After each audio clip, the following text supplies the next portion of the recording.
that Buddhism has been in existence for over 2,500 years, and its first and most important tenet is, do not believe anything whatsoever because I tell it to you. You have got to make it true for you. If you do not make it true for you, then all you are doing is listening to me and copying me. And I cannot give you my experience. I can tell you my experience. I can tell you what I believe. But only you can find it out for yourself.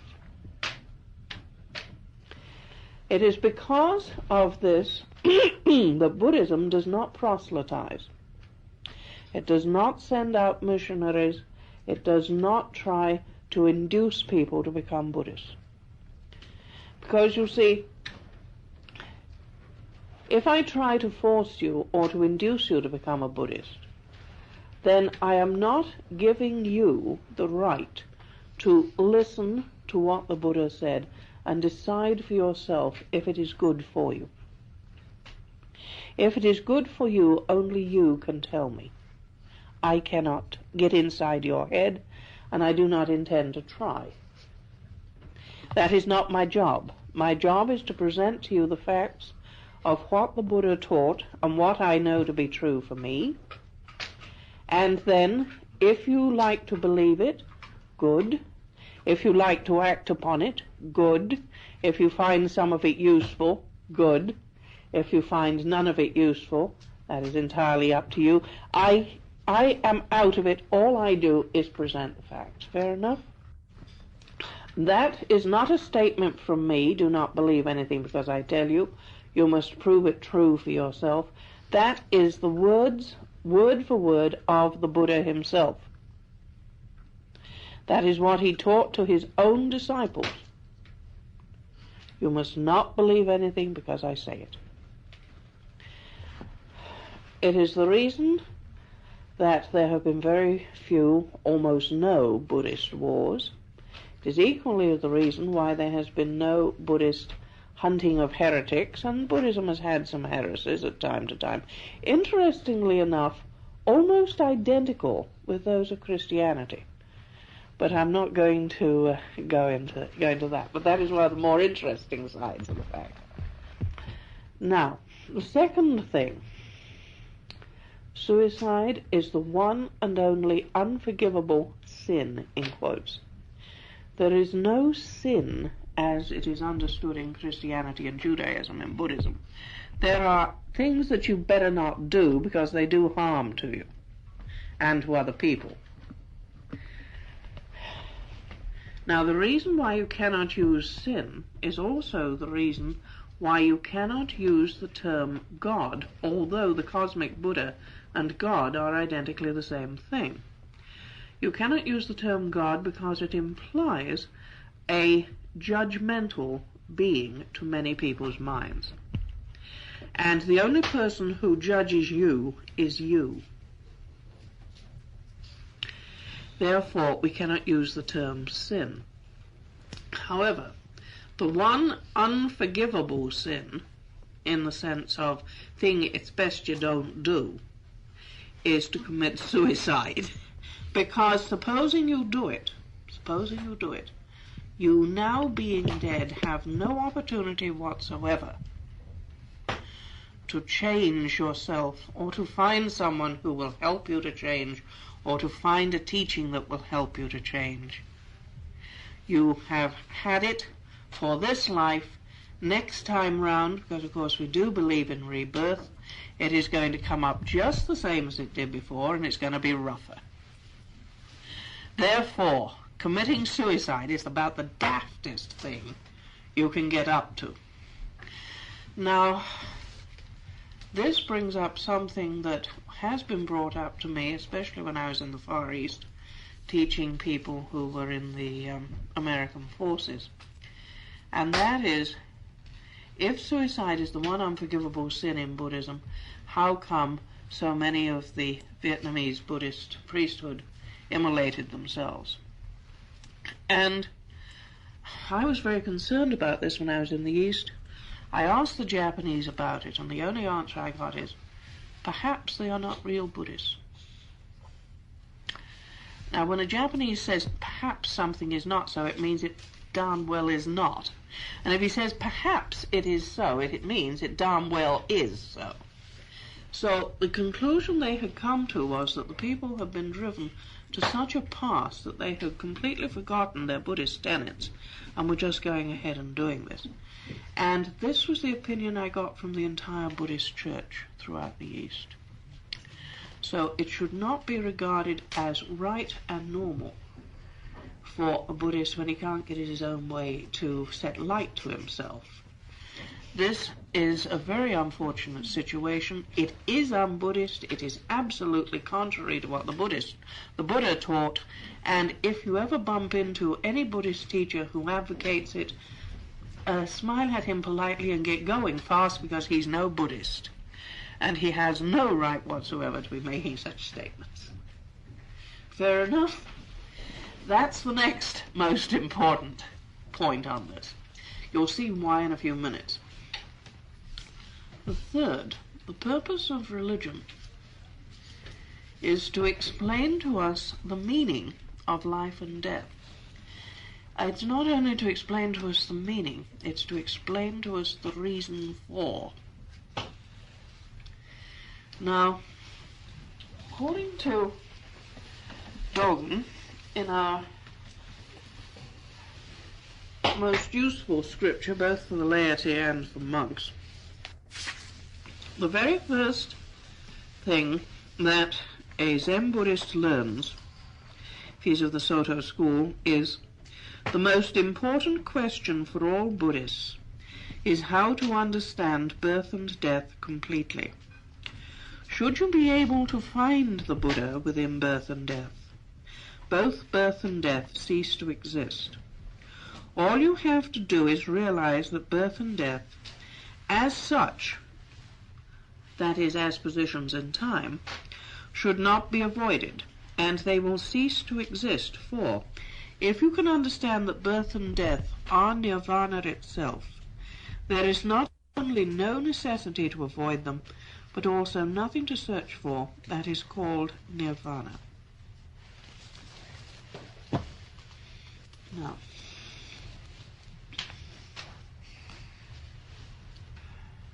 the purpose of religion is to explain to us the use or meaning of life and death. The purpose of life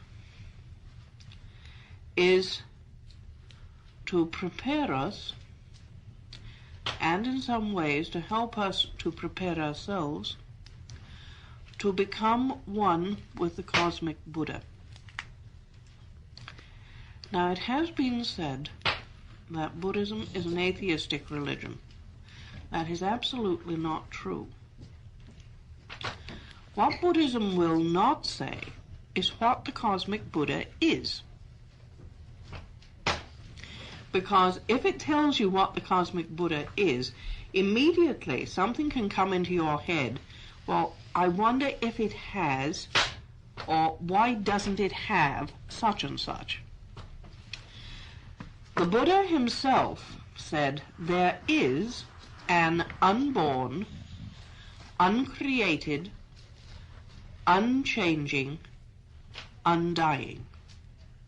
If there were not an unborn, uncreated, unchanging, undying, then there would be no way of escaping despair. Now, what he is actually saying is there is something. You can call it a great spirit, you can call it God, you can call it the cosmic Buddha, you can call it XYZ if you happen to be an atheist. You can use any term you like for it. But that is the most that the Buddha would ever say of it, other than you've got to know it for yourself. When you know it for yourself, then there can be no death, for you know where your true home is. And there can be no life other than life in this unborn, uncreated, undying, unchanging. Therefore, Buddhism is a very, very true religion, which is non-theistic in the sense of having a father figure type God, but very theistic in the sense of there very definitely being something much greater than every one of us in here.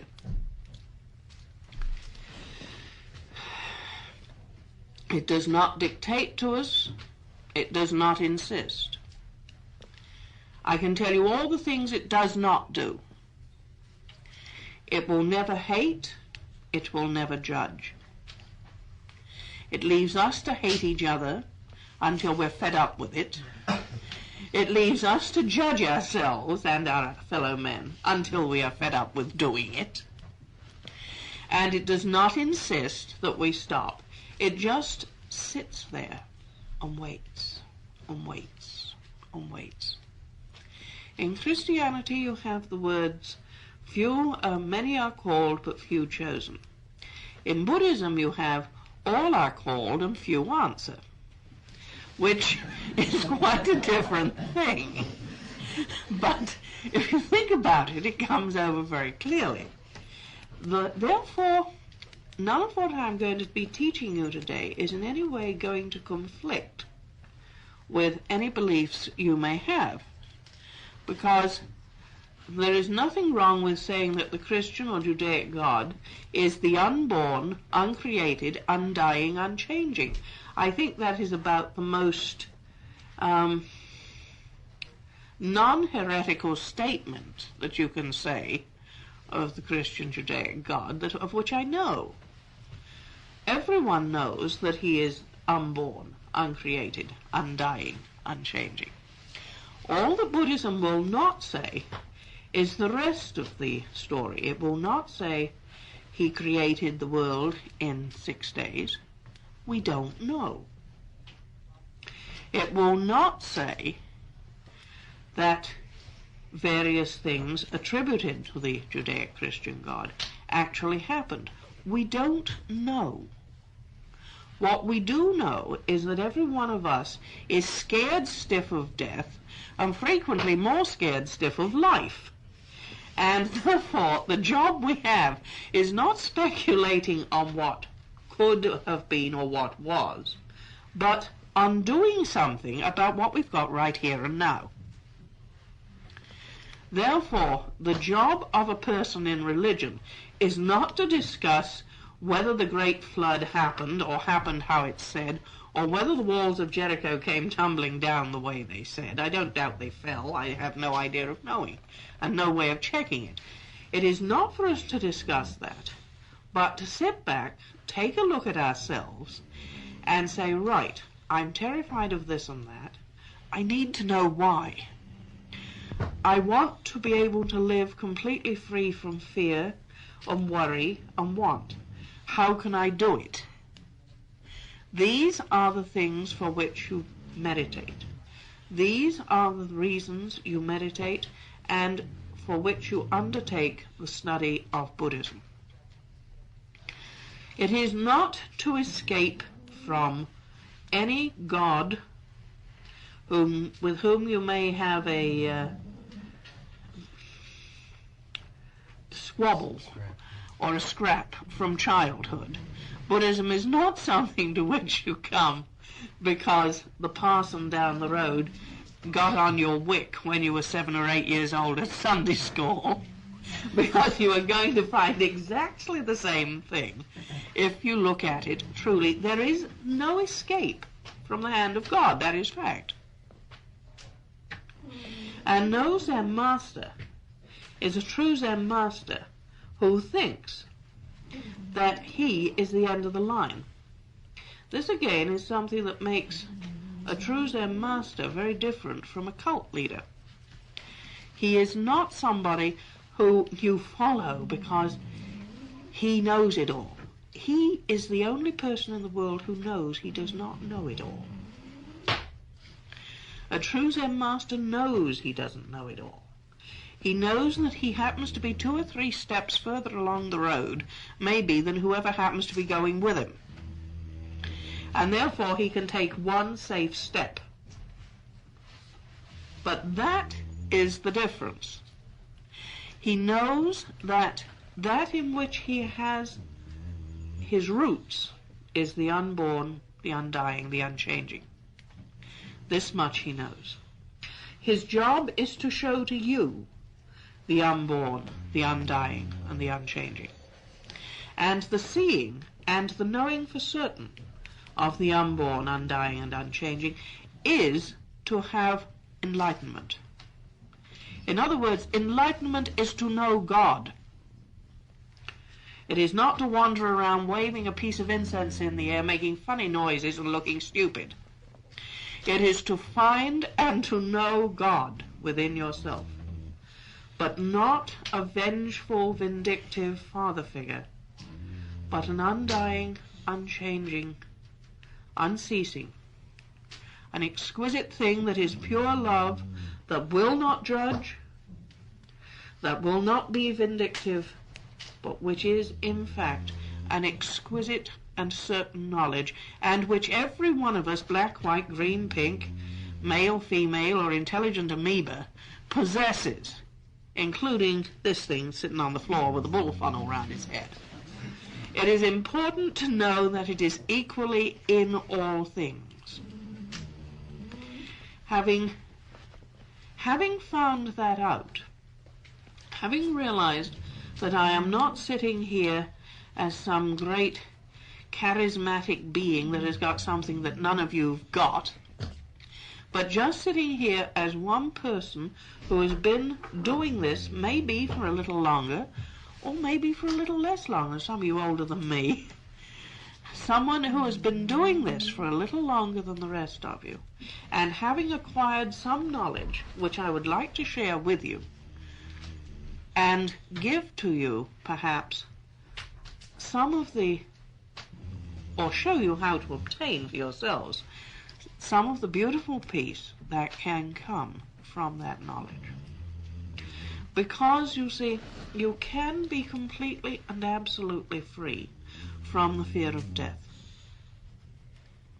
You can get to the state when you know that, yes, maybe this physical body will deteriorate and eventually cease to exist, but there is no such thing as death.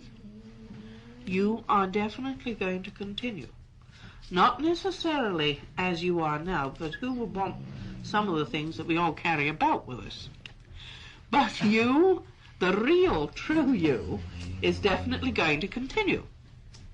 And therefore, dying, as the world understands it at the moment, is completely an inappropriate way to take off one set of blood and bones and maybe take on another.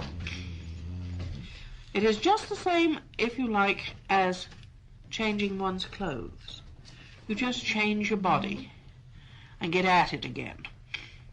The purpose for which you change your body and get at it again, so that you may continue to become better and better acquainted with the cosmic Buddha. We are here to perfect ourselves, to do as much as we can to make ourselves worth knowing. At the time of death, we will not blame ourselves for what we have done and thus cut ourselves off from the cosmic Buddha. One of the grave problems is blaming oneself for what one has or has not done. I do not know enough about the actual history of Catholic ritual, although I know a fair bit of ecclesiastical history. But I do know that the Catholic idea of having a priest, in quotes, forgive you for your sins at the time of death is a terribly valuable thing. The priest, of course, cannot actually forgive you in one sense, but he can be there to tell you, which is what the Buddhist priest does, don't worry. None of this matters. Do not judge yourself, is what the Buddhist priest will say. God is pure love. The cosmic Buddha is pure love. If you judge yourself before the cosmic Buddha, then by that judging will you be judged. It is interesting that the old Bible has the wording a lot better than the new one. Judge not, lest ye be judged, for by that judging shall ye be judged. In other words, don't judge yourself at the time of death.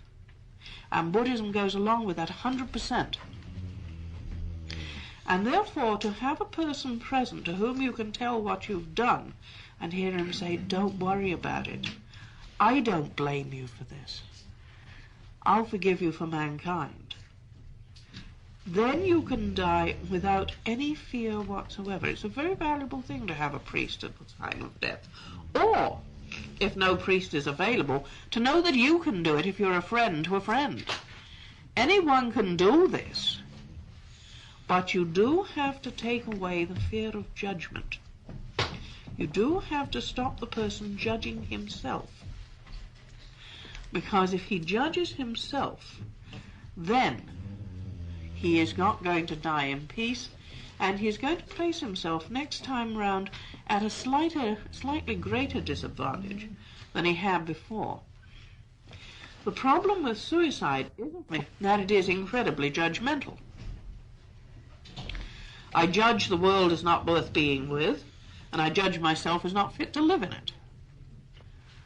I don't know if any of you have read Life After Life of Dr. Moody.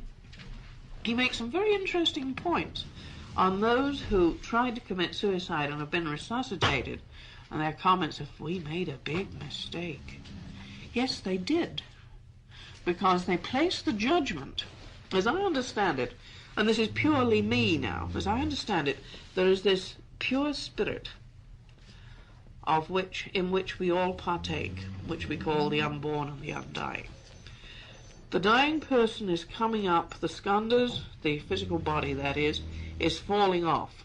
And if you have this barrier of opinions in the way, then you cannot go straight and beautifully into this lovely pure spirit. And if you read Dr. Moody's book, that is what comes over loud and clear. Therefore, the purpose of life is to do something about that which is going to mess us up at the moment of what we call clinical death. If, as a result of living to clean ourselves up, we can die with most of this stuff gone, then there is no death at all. And this is actually what the Zen master works to find out.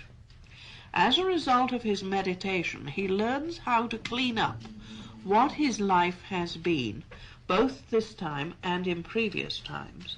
And in so doing, this film of judgment, of opinions, of theories that he has got of himself fades into nothingness, and he goes and realizes that he is one with this beautiful pure spirit. Therefore, when he dies, all that happens is... Are you all right, my friend? I'm sorry. It made you jump. All that happens is that the body sloughs off, but it's all the same spirit. You see, there's nothing between your spirit, which is part of the pure spirit, and the spirit itself. So the body falls away and the thing just continues. And next time round, it appears again. And sometimes it appears here and sometimes it appears there. So the purpose of life is to make sure that none of these judgments take place at death. None of these theories that we have of ourselves, none of the things that we may or may not have done,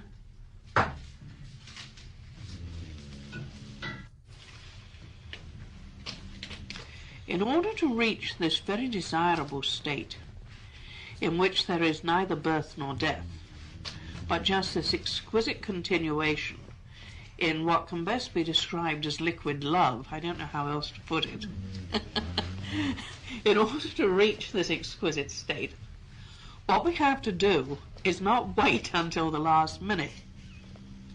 It is very unwise to wait until the last minute, because supposing you, and this is slightly facetious, but supposing you've got your best friend sitting there, you can't find a priest, or you don't believe in a priest, and the one thing you've done has been walked off with his wife at some time or other, and you ask him to forgive you.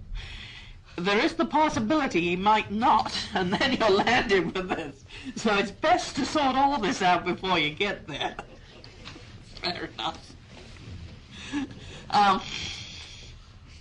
We do this in meditation. Now, you don't have to sit on the floor twisted up like a pretzel to meditate. It's nice if you can do it for one very good reason. If you're going to do it for any very long time, very great length of time, it will stop you from, if you get sleepy, falling off a chair and perhaps cracking your skull. The only really valuable reason for sitting on the floor, and the reason the East does it, is so that if your posture goes wrong, you cannot hurt yourself by falling. You have what is virtually a 3-point seat from which it is very difficult to fall. But if you can't use that 3-point seat, if you are too old, or if you just have got a set of bones that won't twist up like that, or if it is not congenial or unsuited to the area in which you live, or your family think you're a bit weird, don't think that this is absolutely essential to doing it. Because you see, pure meditation, real meditation, is pure prayer. We have got the idea that prayer is totally different from meditation. This again comes out of thinking that the God, or the cosmic Buddha, is a big father to whom we ask for things. So we sit down, please God, give me lunch. I can remember this was a sort of attitude of mind of what prayer was when I was a small child. Or, thank you, God, for my good dinner. Well, that's nice, but is that all? I can remember when I was 5 or 6 thinking this was a little bit weird. There should be much more to it than that. And, of course, there is. I was talking not too long ago, 5 or 6 years ago now, with a friend of mine who is a Buddhist monk, not a Buddhist monk, a Christian monk, who said he wanted to have conversations with God. Now, we had been having a one-sided conversation for about 3 hours. He had talked non-stop about how much he wanted to converse with God, and eventually his throat got a little hoarse, and I pointed out to him that if he shut up and listened, God might be able to answer him. And the one thing that you have to realize in meditation or in prayer is that you've got to give God a chance. If you are so busy making noise, both literally and in your own head, you are never going to hear his voice. You're only ever going to hear yourself. So, the first big thing for anybody who really wants to truly learn to meditate or pray is to shut up and listen. Literally shut up and listen. Now, if you've been used to making noise all your life, and university types, of which I and he, and most of the people here are one, you know that you've spent most of your life making noise either in your own head or to other people. And this makes life somewhat more difficult from that point of view.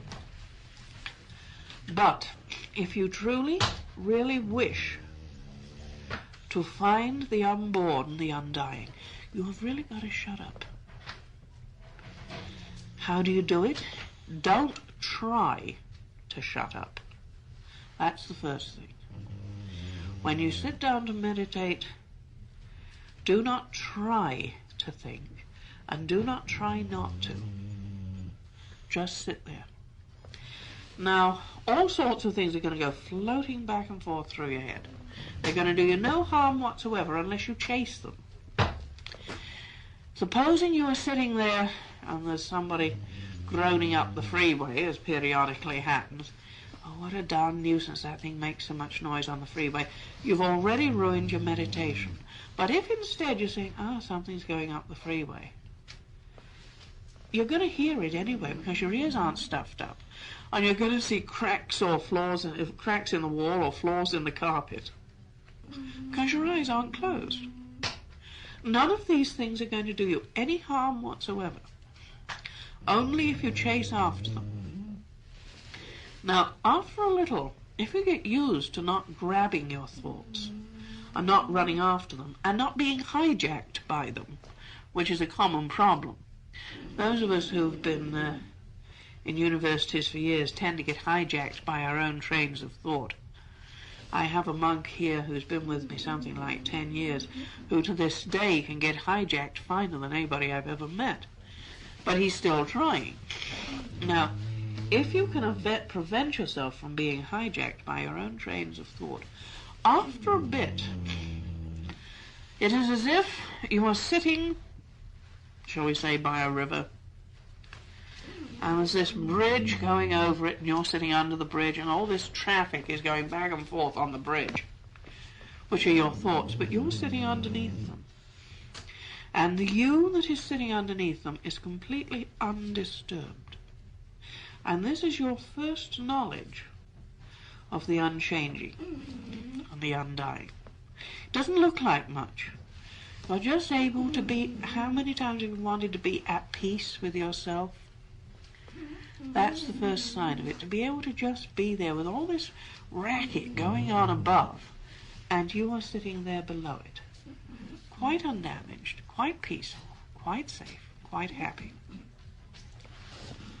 And then, after a little longer, you begin to hear something that you heard when you were a small child. It's almost like a still small voice. Women hear it rather more than men, primarily because it has been used as a derogatory term for them. Oh, woman's intuition. This little voice that says, I don't think I should do such and such. How many of you know that little voice? It happens frequently. Men need to encourage it because that is the beginning of hearing the voice of God. Now, when it first starts up as intuition, it is highly debatable whether you should completely follow it because of past experience. But if you go with it, almost always it'll be right. Every now and then it won't be. This is to discourage you from taking it for granted. You have always got to apply your own mind. You cannot resign your free will to it. And the instant you resign your free will to it and do not apply your own thinking processes as well, leaving in the back of it that this could be more right than your thinking processes, if you can't, unless you do that, then it is going to go wrong because you have resigned your will. No Zen master will ever take over the will of another person for this reason. He mustn't. All he will do is point the way. This is the way I walked, which is what I'm doing now. This is how I got there.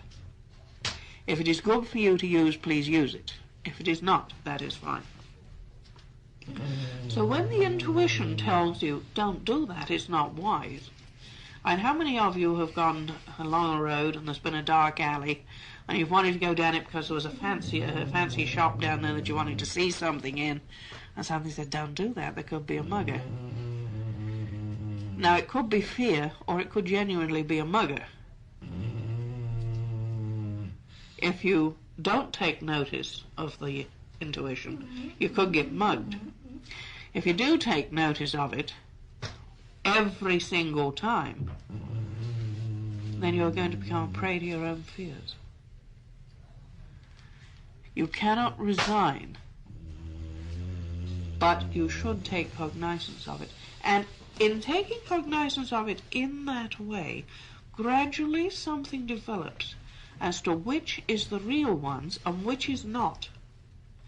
And this is the growing of faith, the growing of true faith in the unborn, the unchanging, and the undying. And the more you meditate, the more this faith will grow, and the more you will begin to be able to discriminate between that which is the real thing, that which is not, and how much your mind should get involved in it. In other words, you stop thinking with your emotions, stop living through your emotions, stop living through your head, and start to live through something that is much more fundamental in your guts. I can remember talking to a psychologist recently who said that he'd done a tremendous amount of stuff by the book, but in the end most of them got gut feelings about things. I'm glad to know that we all work exactly the same way, because that's exactly how you do this. If you go with those gut feelings you should know are the instincts of your true self. And your true self is the unborn and the unchanging. So, having learned how to meditate, you can then start ordering your life by that center, or gut, to use bad terminology for it. And that will gradually teach you what to do and what not to do in daily life. It will also teach you how to clean up what you've already done. And then, when you get very, very deeply into meditation, if you've cleaned up everything that there is in this particular life, something quite remarkable happens. You go back in time through this birth to the births before it and start cleaning up what was before. And it's very easy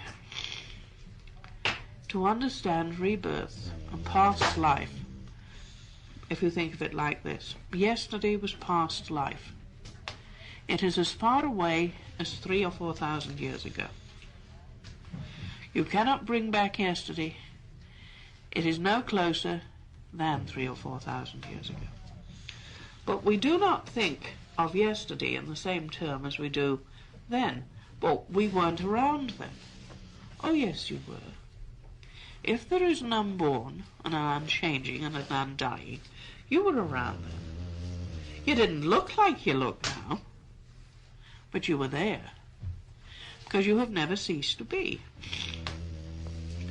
Therefore, what you did then may affect you just as much now as what you did yesterday. Why is it remarkable that you can go back in time to tomorrow, and you get worried about going back in time 2,000 or 3,000 years?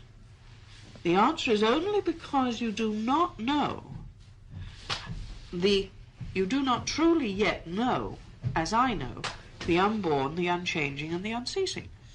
When you know that, all this other stuff is like the stuff on the bridge. When you're sitting there nice and deep underneath it, all this stuff is just like the stuff on the bridge, and it's gone on for centuries upon centuries. And certain things that we have done have tended to go on for centuries upon centuries. And we've gone on doing them and taking no notice of what we've done. Just dying here, being born there, making the same mistakes, going on and on and on. And when you get into meditation, what you are really saying is, I don't intend to make those same mistakes. I want an end to it. And this is the true meaning of the word koan. I want to find the source of the koan. I want to find out why I am as I am. Let's find out the cause.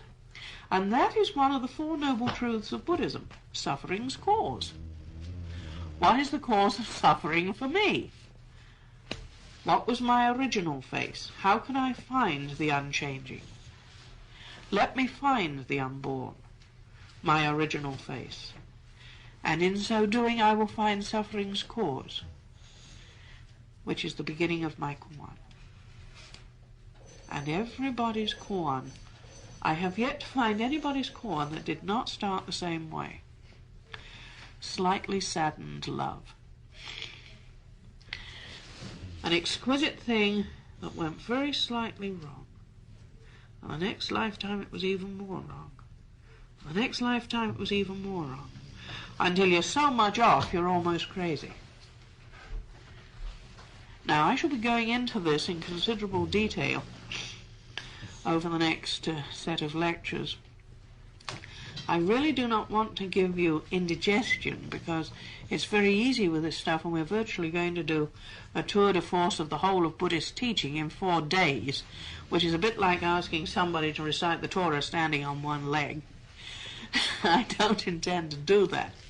So what I'm going to do is stop here, have some questions, and then... Right. Anybody else got something? You talked about the need to enter the death happening without fear or doubt. Yes, without doubt. Without doubt, okay. And if you go into the death experience with doubt, you said that you come face to face with this something that doesn't work so well. Yeah, well, you come face to face with doubt. And if what you see at the moment of death is doubt, and not the cosmic Buddha, then what you are going to be reborn with is doubt. Oh. So you weren't saying psychological consciousness goes past death in the form of doubt or anything else? Yes, it does. It comes up as what is called karma. Unfortunately, the term karma has got into the English language, and it's got a totally wrong connotation in many respects. I have just finished, in conjunction with my friend here, a book called The Book of Life, which after I read it through I realized was really what karma was. It was a book of how to explain karma, or my end of it was. His is slightly different, yet it's really the same thing.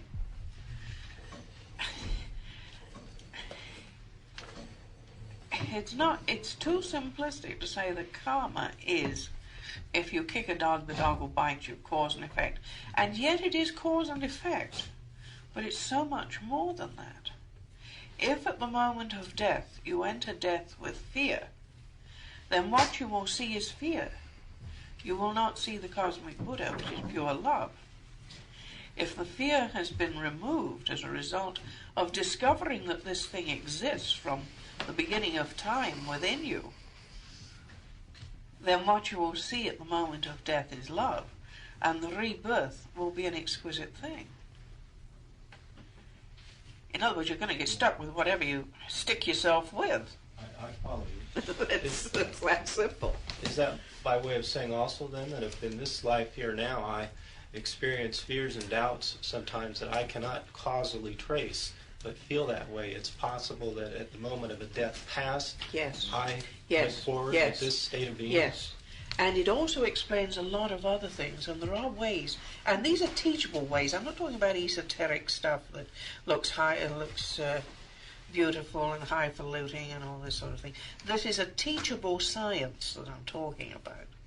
There are ways in which you can work with yourself to find these things out, and allergies are frequently traceable to this.